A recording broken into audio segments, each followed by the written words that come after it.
प्यारे बच्चों, सुप्रभात। आज हम बाल महाभारत कथा का 16वां अध्याय धृतराष्ट्र की चिंता का अध्ययन करेंगे। बच्चों, इससे पूर्व पाठ चौसर के खेल और द्रौपदी की व्यथा में आपने पढ़ा कि युधिष्ठिर हस्तिनापुर में 2 बार चौसर का खेल खेलते हैं।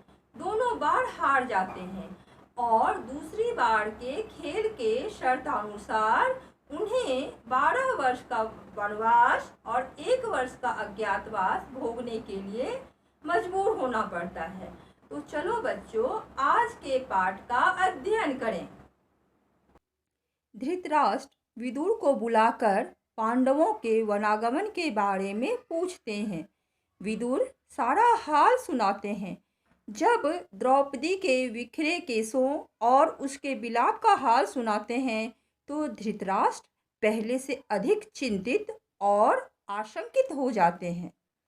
विदुर बारंबार धृतराष्ट्र से आग्रह करते हैं कि वे पांडवों से संधि कर लें। एक दिन धृतराष्ट्र झुंझलाकर उन्हें पांडवों के पास जाने के लिए कह देते हैं। विदुर मन ही मन सोचते हैं कि इस वंश का सर्वनाश निश्चित है तथा वे पांडवों के पास जंगल में चले जाते हैं। बाद में धृतराष्ट्र को अपनी भूल पर पछतावा होता है तथा वे संजय को भेजकर विदुर को वापस बुला लेते हैं। एक बार महर्षि मैत्रेयी हस्तिनापुर में पधारते हैं। महाराज धृतराष्ट्र उनका यथोचित आदर सत्कार करते हैं तथा पांडवों का हालचाल पूछते हैं। इस पर महर्षि मैत्रेयी कहते हैं कि हस्तिनापुर में जो भी घटित हुआ ऐसा नहीं होना चाहिए था।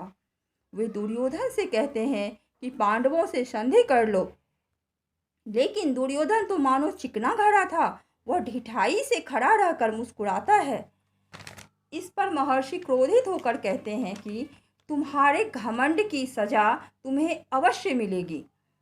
इधर श्री कृष्ण हस्तिनापुर में घटित घटनाओं को सुनकर पांडवों के शुभ चिंतक राजाओं के साथ वन में आते हैं तथा पांडवों से मिलते हैं। वहाँ द्रौपदी श्री कृष्ण को देखते ही करुण विलाप करने लगती है। तब श्री कृष्ण उसे समझाते हैं कि बहन, तुम्हारा अपमान करने वाले युद्ध भूमि में मारे जाएंगे तथा तुम साम्राज्ञी के पद को सुशोभित करोगी। इसके बाद वे सुभद्रा तथा अभिमन्यु को लेकर द्वारकापुरी आ जाते हैं। साथ ही धृष्टद्युम्न द्रौपदी के 5 पुत्रों को लेकर पांचाल देश चले जाते हैं। प्यारे बच्चों, मुझे उम्मीद है कि आपने इस पाठ को ध्यानपूर्वक सुना होगा। बच्चों, इस पाठ से हमें यही सीख मिलती है कि हमें कभी भी जिद नहीं करना चाहिए। आपने इस पाठ में देखा कि दुर्योधन की जिद्दी स्वभाव के कारण उसके पिता को बहुत दुख होता है और यही उनकी चिंता का कारण है। जैसे कि पाठ के नाम से भी प्रतीत होता है, धृतराष्ट्र की चिंता। तो बच्चों, कभी भी गलत जिद करके हमें अपने आप को जोखिम में नहीं डालना चाहिए।